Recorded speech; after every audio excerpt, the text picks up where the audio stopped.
verse number 1 to number 7. Siguro, let's read all together. Begin with verse number 1. Go. Thou therefore, my son, be strong in the grace that is in Christ Jesus. And the things that thou hast heard of me among many witnesses, the same commit thou to faithful men, who shall be able to teach others also. Thou therefore endure hardness as a good soldier of Jesus Christ. No man that warreth entangleth himself with the affairs of this life, that he may please him who hath chosen him to be a soldier. And if a man also strive of the masteries, yet he is not crowned, except he strive lawfully. The husbandman that laboureth must be first partaker of the fruits. Consider what I say, and the Lord give thee understanding in all things. Tayo po ng lahat ay manalangin. Dakilang Diyos sa aming Ama na makapangyarihan sa lahat, salamat po muli sa opportunity, Panginoon, at sa privilege na binigyan mo sa amin, sa akin, to preach the word and to my brethren na makapakinig ng inyo pong salita, Panginoon Diyos. Lord, buksan niyo po yung puso po namin, bigyan niyo po kami ng maunawaing puso at teachable spirit din, Panginoon.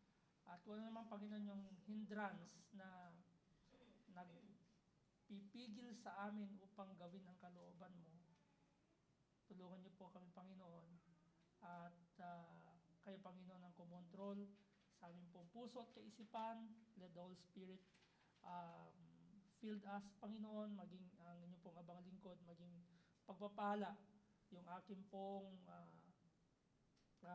ibabahagi sa ating pong mga kapatid na ito, Panginoon Diyos. At linisin niyo po kami ng inyong pong salita. Patawarin niyo po kami, Panginoon, kung meron man po kami mga pagkukulang at kasalanan sa oras na ito, Panginoon Diyos. Salamat po muli, Panginoon, ang lahat ng kapurihan at pasalamat ay sa iyo lamang, Panginoon. Ito po ay aming dalangin sa inyong pangalan po lamang ng inyong anak na si Yesu Cristo. Amen. You may be seated. Salamat po sa Panginoon, no, dahil nasa chapter 2 na po tayo. Kasi yung chapter 1 is all about perseverance, constancy in God's service. Kasi in their time, no, sa time ni Timothy, and this is the charge of Paul to Timothy. Kaya nandun yung tinatawag na encouragement to Paul na magpatuloy itong si Timothy despite of they are living in difficult times, especially they have spiritual warfare. Sabihin, meron silang tinatawag na kung saan ay maraming barrier sa kanilang paglilingkod, maraming affliction sa kanilang paglilingkod. Kaya yun yung tinatawag na charge ni Timothy and ni Paul kay Timothy in chapter 1. Okay, in 2 Timothy. So kaya po isang kapamaraanan ng Diyos, no, na kung gusto natin na ang ating buhay ay maging sisidlan sa karangalan, marami tayong dapat na i-consider sa pamumuhay natin bilang isang mananampalataya. No, marami tayong gagawin, especially sa panahon po natin ngayon. Okay po. So, as we start this morning, ang title po ng aking pong message is Be Strong in the Grace that is in Christ Jesus. Nabanggit na po yan ni Paul kay Timothy sa verse number 1. Kaya sabi ni Paul kay Timothy, Thou therefore, my son, be strong in the grace that is in Christ Jesus. Okay? How can we be strong and last in the ministry? Paano ba tayo magiging matatag at tinatawag na makapagtatagal sa ministry? Kasi back to chapter 1 sa last part noon, maraming disappointment na nangyayari sa ministry, especially Paul. Hindi po pwedeng hindi siya ma-disappoint doon kay Figelio at saka kay Hymenaeus at saka sa church of tinatawag na doon sa Asia. Hindi po pwedeng okay lang na nag-depart sila, okay lang na nag-turn away sila. No! Hindi lang binanggit dun, pero kaya sinabi ni Paul kay Timothy, "Thou therefore, my son, be strong in the grace that is in Christ Jesus." Sa chapter 2, yung chapter 2, it's all about tinatawag na propagation or spreading. That is our aim. To spread the gift that with us. To spread the katulad niyan, from Sir Paul Christian to Andre, to anyone that what you call this, yung bang gusto nilang matuto. So, ibig sabihin, yung aim ni Paul kay Timothy is that to spread from Paul to Timothy and to the faithful men. Okay? Nandun, pero meron tayong dapat pakalakasin, Brother Benji Kabati, dito sa ating pong passage. Okay? Kaya sabi ni Paul, "Be strong in the grace that is in Christ Jesus." Okay? Ang isang ideya sa chapter 2 ay pagpapalawig una ng Ebanghelyo ng Panginoong Jesucristo at pagpapatuloy sa paglilingkod sa Diyos despite ng maraming tinatawag na pagsubok sa paglilingkod. Pero paano nga ba tayo magiging matatag at makapagtatagal sa ministry ng Panginoon? Okay? Paano tayo, yun ang tanong dun paano tayo magiging matatag at makapagtatagal sa ministry ng Panginoon? Don't look back, don't look for the years that you spend in the church. Kasi hindi, yun ang pinagbabasihan din doon ng Panginoon. You understood? Some of you, actually, sige, lagay natin isang illustration. Meron ng 40 years na mag-asawa, doon pa sa ika 40 years, doon pa sila maghihiwalay. Nakuha nyo? Di ba? Merong mga Kristiyano na sinasabing matatagal na sa church, pero hindi sila ganun katatag sa kanilang tinatawag na pananampalataya at yung ginagawa nila sa Panginoon. Maaaring nagtatagal ka lang dahil wala ka ng choice. Might be. Maaaring nagtatagal ka pero hindi matatag yung iyong spiritual foundation. Ano ba tinutukoy ni Paul kay Timothy? Bakit niya sinabi, "Thou therefore, my son," speaks of, sabihin, Christian yun speaks of relationship between father and son. Kasi tinuring ni Paul si Timothy bilang anak sa pananampalataya. Okay, ulitin ko. Ang tanong, paano tayo magiging matatag at makapagtatagal sa ministry ng Panginoon? Diba? Minsan, nami-misjudge natin. Uy, ano na yan, hindi na yan naalis sa church kasi lagi natin nakikitang umaawit, nagpe-pray. O, diba? Tama ba? Kaya hindi natin pwedeng tinatawag na, okay na yan si Brother Benji. Hindi na yan magbabackslide, hindi na yan mau-offend, hindi na yan tatalikod sa doktrina o sa ebanghelyo ng Diyos. Who knows? Hindi natin nakikita yung loob. Hindi tayo Diyos. Meron tayong nag-iisang pinakamakapangyarihan Diyos na kung saan ah omni ano omniscient God. Right? Nakikita yung nilalaman ng puso at isip natin lahat. Okay? So therefore, ang sabi ni Paul, be strong in the grace that is in Christ Jesus. Sa paglilingkod natin sa Panginoon, weak Christian do not serve well. Yung pong mga mabababaw na Kristiyano, hindi nakapaglilingkod ng tama. Ulitin ko, marami ang variety ng Kristiyano sa loob ng iglesia. Pero hindi tayo dapat din mag-conclude o mag-judge kung ano sila at kung sino sila. Halimbawa, yung parable of the tares and the wheat. Nagsama yun sa isang field. Pero hindi basta-basta bunutin yung alin? Yung tares.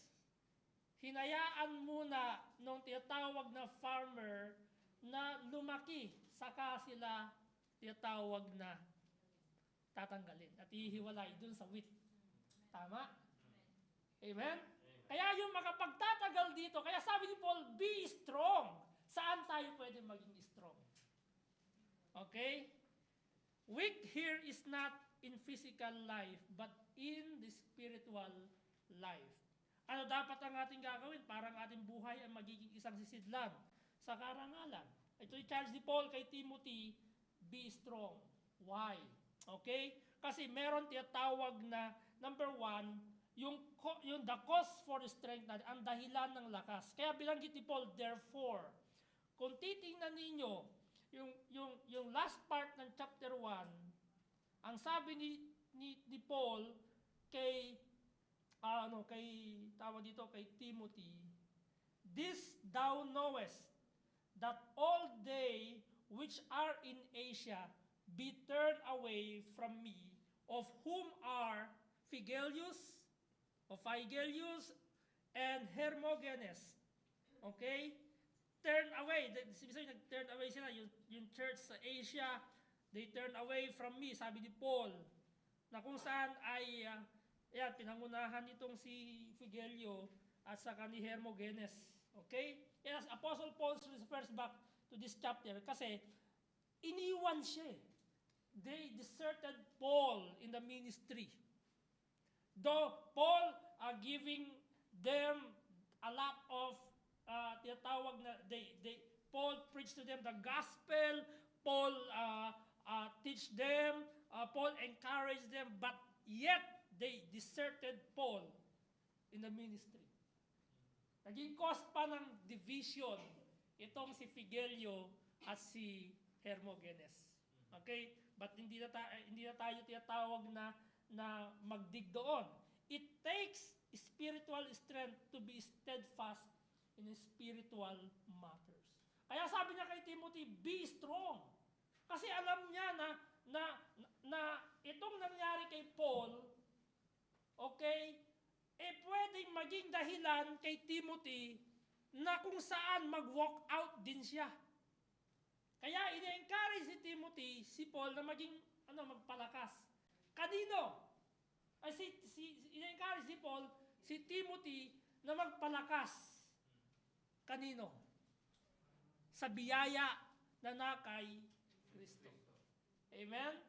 So the cause for strength ay ang Panginoon. God's strength is all sufficient and all powerful. It can and does conquer all, even in the midst of difficulties or affliction, including death itself. Amen? Therefore, if a man can tap into God's strength, he can conquer all the circumstances of life. Don't get me wrong. Okay? Hindi ibig sabihin, Kristiyano ka na, wala kang pagdadaanan.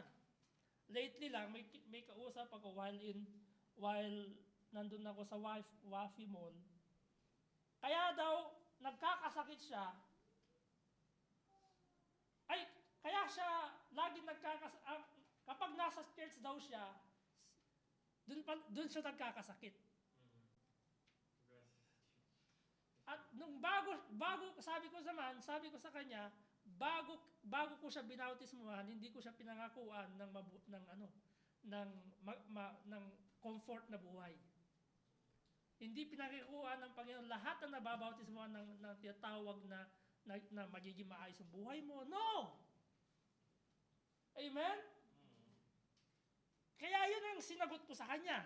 Okay? Hindi dahil ikaw ay Kristiyano na, magiging magarbo at magiging comfort yung buhay mo dito sa lupa. Ang sinasabi dito ng Panginoon sa Bible, if we have the strength of God, we can conquer. Ibig sabihin, you are in the midst of the circumstances, you can conquer and you will tinatawag na overcome it. Amen? And He can achieve His task upon on earth. The very task that God wants Him to fulfill while He is or you are or we are on this earth, mga kapatid. Kaya napakahalaga yung saan ba nanggagaling yung lakas natin? Sino yung dahilan ng dapat lakas natin? Kaya nga ang charge ni Paul, thou therefore my son, be strong. Hindi, ibig sabihin, paano naman tayo magiging strong?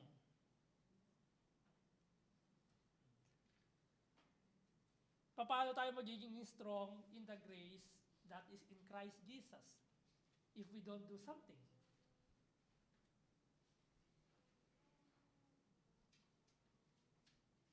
If we don't read our Bible, if we don't pray, if we don't attend, how can you be strong spiritually? If you don't memorize a verse, how can you be strong? If you don't exercise the faith that God bestowed unto us, how can you be strong in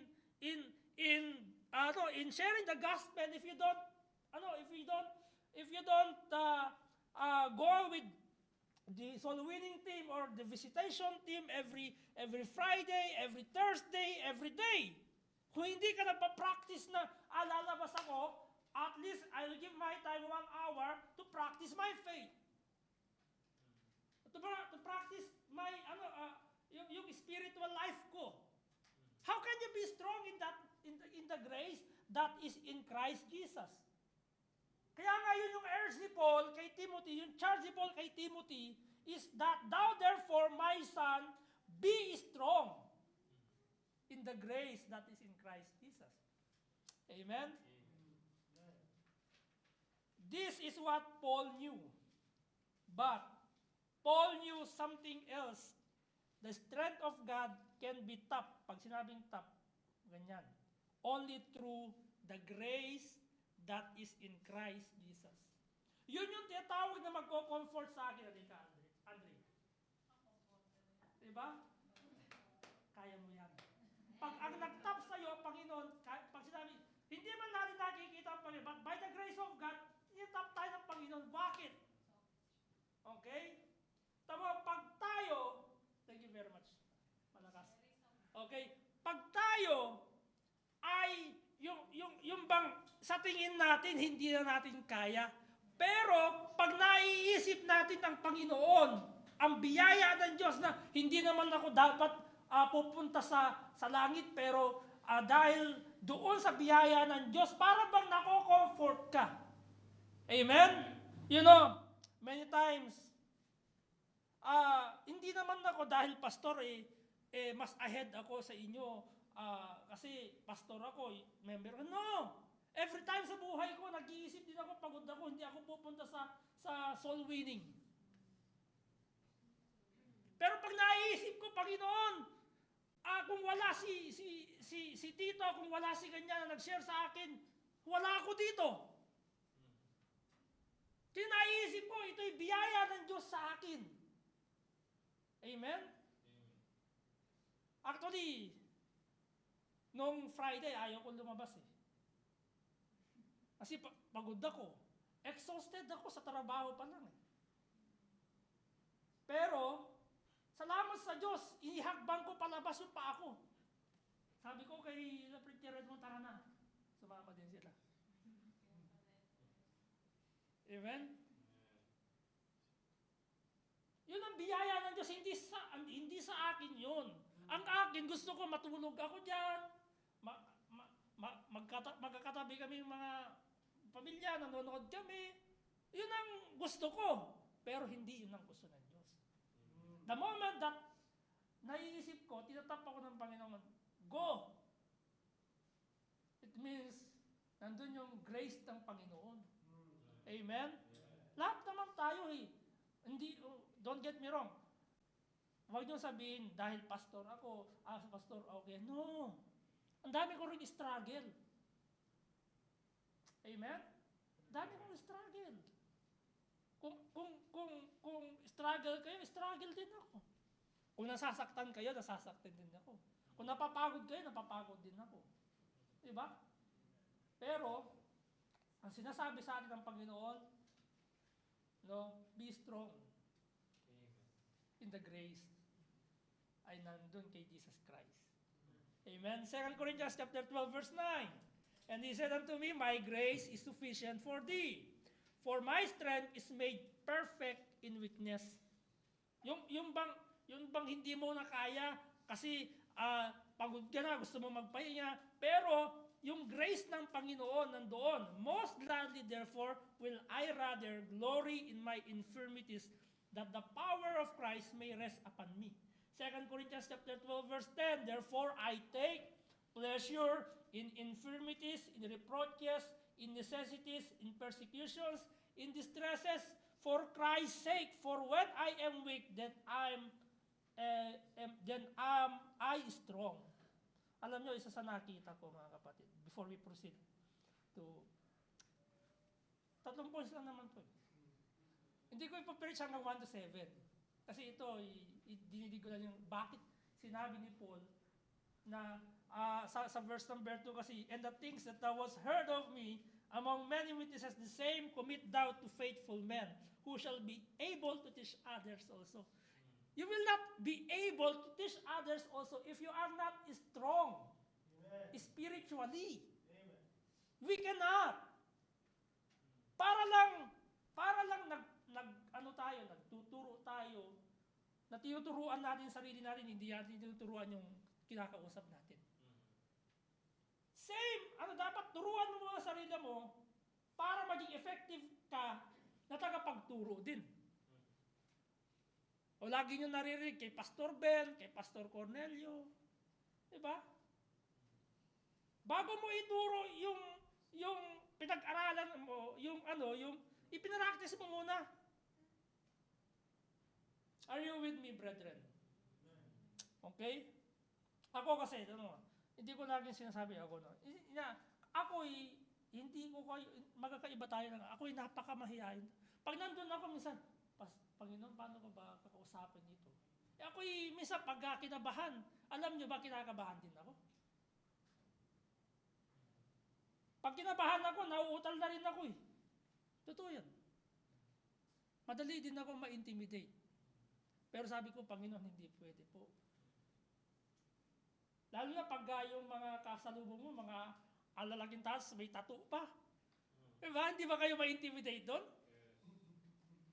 Tapos may hawak pang ganyan, tawag dito, sigarilyo, habang naglalakad.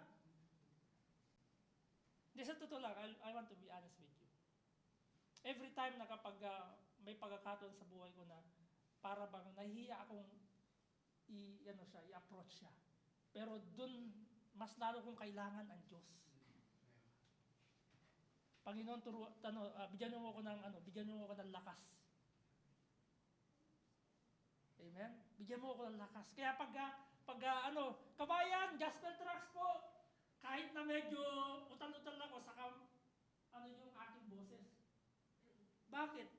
Kasi, dun lang yung pagkakataon na maramdaman ko na mas kailangan ko ang Diyos. Amen? what is the point here, brethren? The point is that we will not have that strength, not unless we don't have the Lord Jesus Christ in our lives. That's the point. As our Savior, our Lord and Savior, nothing more, nothing less. Kaya pansinin natin, sabi ni Paul, yung my son relationship, he speaks of relationship. Sabihin, ang nangungusap, yung apostol ng Panginoong Jesucristo na malalim ang pagkakilala kay Kristo at yung kanya relasyon sa Panginoong Jesucristo, yun din ang ipapasa niya kay Timothy. My son. Amen? My son.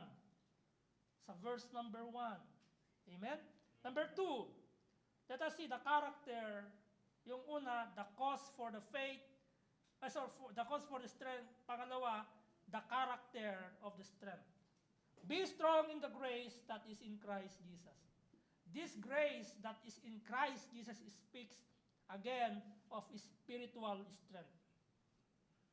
Kung sa mga army, bago ka sumabak sa gera, ano ang pinapalakas sa iyo? Sa verse, makita nyo kasi verse number 1 to merong sinabi si Paul kay Timothy, verse number 1, be strong. Sa verse number 2, ipapasa mo. Kasi malakas ka ibig sabihin, maayos yung spiritual na pamumuhay. Kung ano yung tinatawag na meron kay Paul, ipapasa kay Timothy, Timothy to the faithful man. Kaya ito yung spreading ng tinatawag na sa ministry. Hindi lang nakaatang sa balikat ni Pastor Ben, nakaatang sa balikat ni Pastor Jake, o ni ganyan-ganyan. No, spread yan. Pero, ang problema, babalik tayo kay Figelio at saka kay Hermogenes. Lumaki ulo. Yun naman ang cost nun pag binibigyan kita.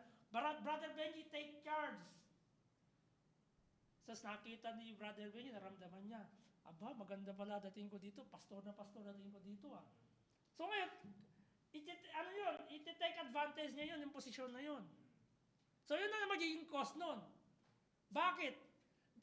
Mas magaling ka naman kay pastor So yun ang cost nun. Nagkaroon ng division. Dahil dun sa Brother Andre, take charge. Brother Jaire, take charge ka dun sa So dahil kinilala ka na dun, so magiging cost na yun ng hiwalay na tayo kay kasi dumadami tayo. Ako naman nagpadami dito So yun nagiging cost nun. Kaya sabi ni Paul, yun yung charge ni Paul kay Timothy. Amen? That is where yung spiritual strength, yan yung tinatawag na one needs the most strength when serving the Lord. Maaaring paulit-ulit na natin binabasa o naririnig yung salitang grace dito ng Panginoon. Okay? Ito kasi yung character ng strength Yung tinatawag na, thou therefore, my son, be strong in the grace. Speak of spiritual strength yan. Okay? Binanggit na, lagi nyo na naririnig, yung grace is undeserved favor and blessings of God. Kasi nga, we need grace in the ministry. Amen? We need grace. When you go outside, we need the grace of God. Amen? When sometimes, kaya tayo nagde-daily in the word, not to the point that I want you to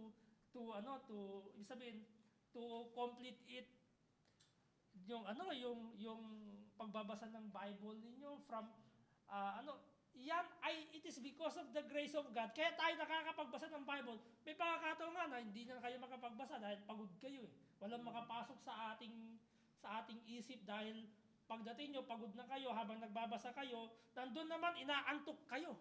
Tama? Pero we need grace during that time. Panginoon, tulungan niyo po ako. Ito yung panahon na gusto ko nang matulog, pero merong tinatawag na yung kalooban mo, yung spirit indeed is willing, but the weak is flesh. Diba? But the flesh is weak. O, di ba natawa kayo? Amen? nakaupo ka sa magandang sofa? Sigurado yan. O kasi yung araw, yung tito ko kasi na nagdala sa akin sa Cavite, lagi nagbabasa yun sa sofa. Akala ko nagbabasa, tulog na pala. Ganyan siya. Pero naka-open yung kanyang, naka-open yung kanyang Bible. Pero pagpasok ko, ay tulog na pala siya. Amen? Pero mga kapatid, sa araw-araw, kailangan natin ng biyaya ng Diyos. Amen? So man does not deserve the favor and blessings of God. Pero gayon pa man, God loves man. Amen? What is the point? In number 2, be strong in the grace that is in Christ Jesus. Man can receive the blessings of God through the very Son of God himself.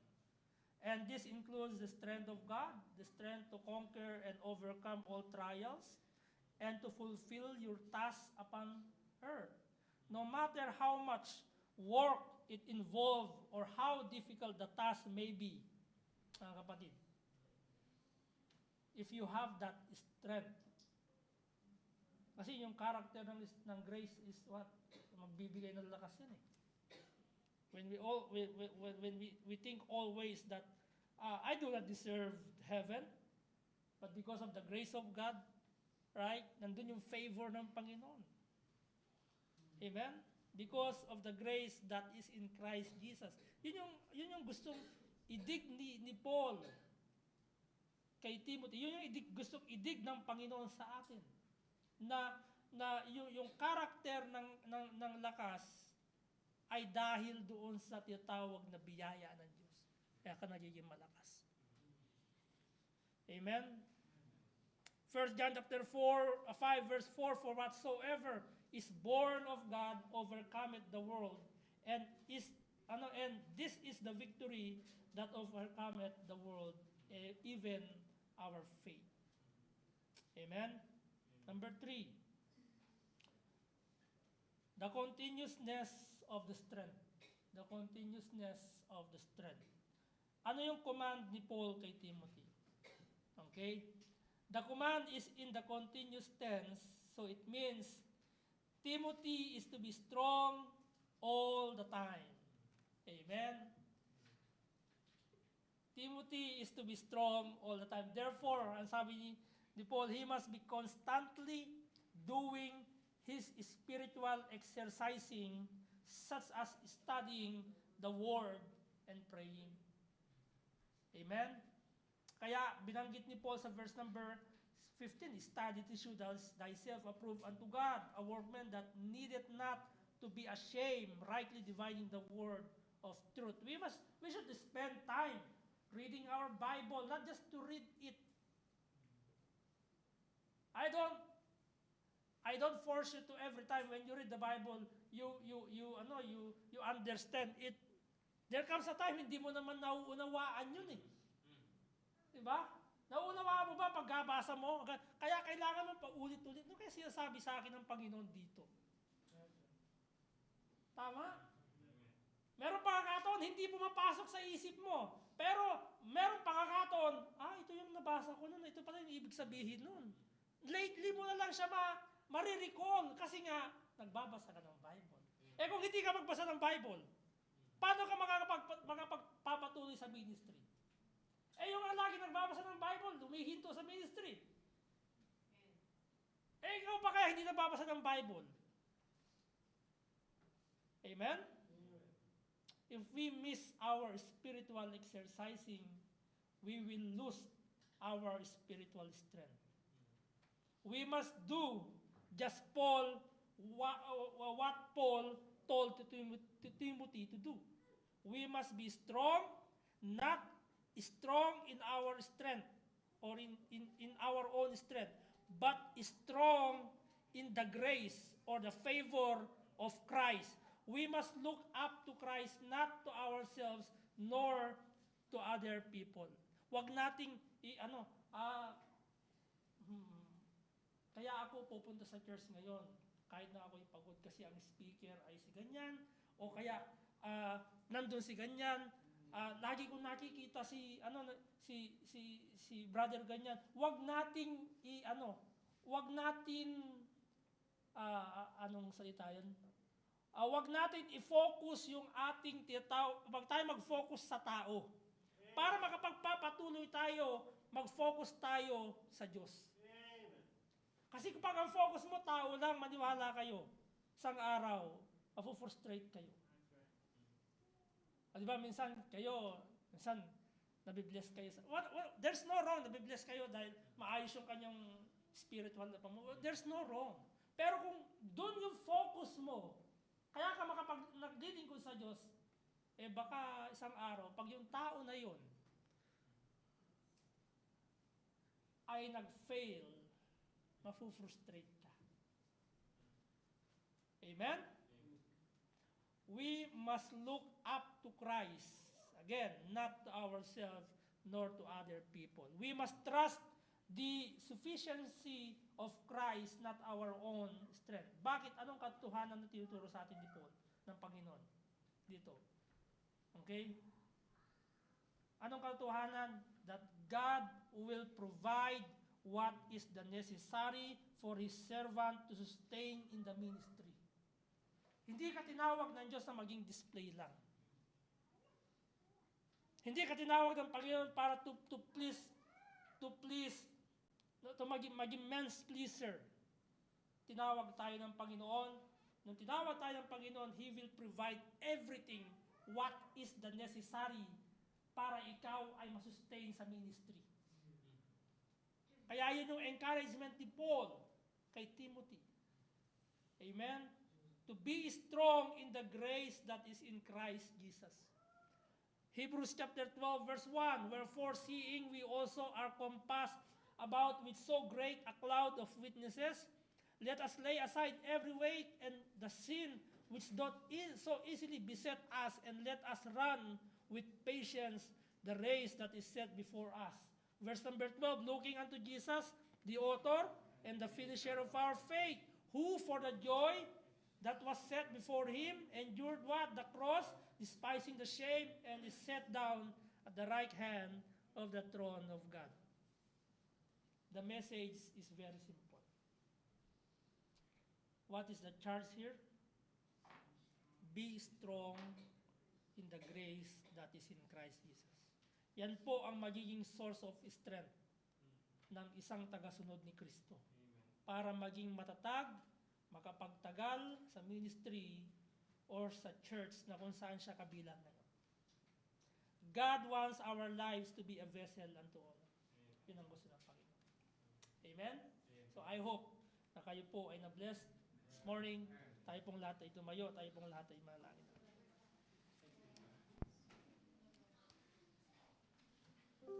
There are three things in here in this passage. In order that we can stand strong and last in the ministry. Hindi lahat ng matatag nakapagtatagal. Hindi rin lahat ng mga nagtatagal ay matatag ang kanilang spiritual. It should be both. Matatag yung foundation ng ating spiritual na pamumuhay. Of course, para patunayan natin matatag tayo, nakapagtatagal tayo sa ministry ng Panginoon.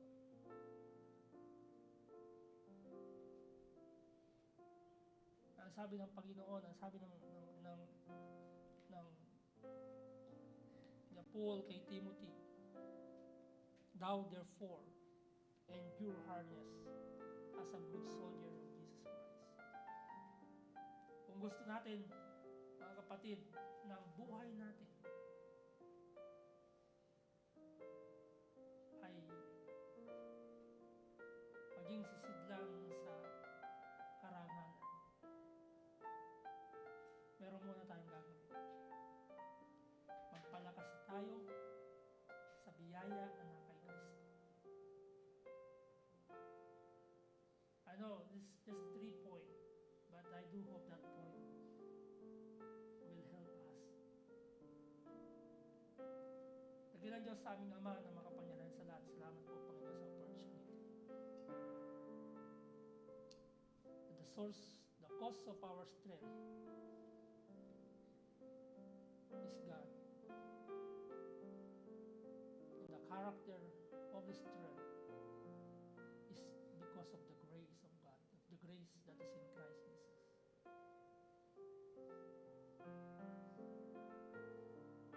That our strength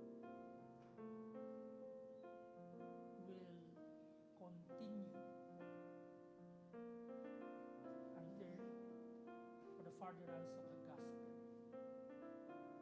or until mamit po namin, or until mamit namin ang Panginoong Jesucristo ang harap. Salamat po, Panginoon, muli sa paalala.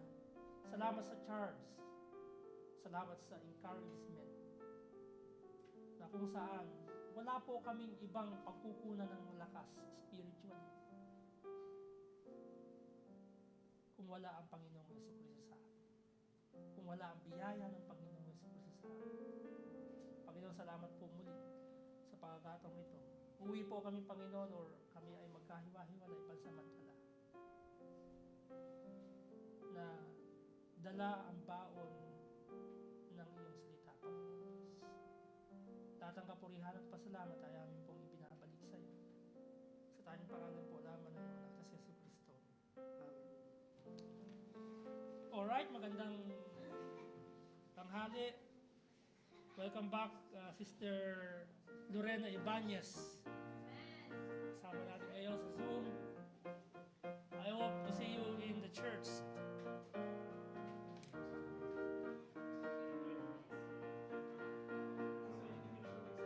Huh? Yes. It's too short, right? Brother Benji and Sister Aaron Joy. See you. Lorena Ibanez, thank you very much.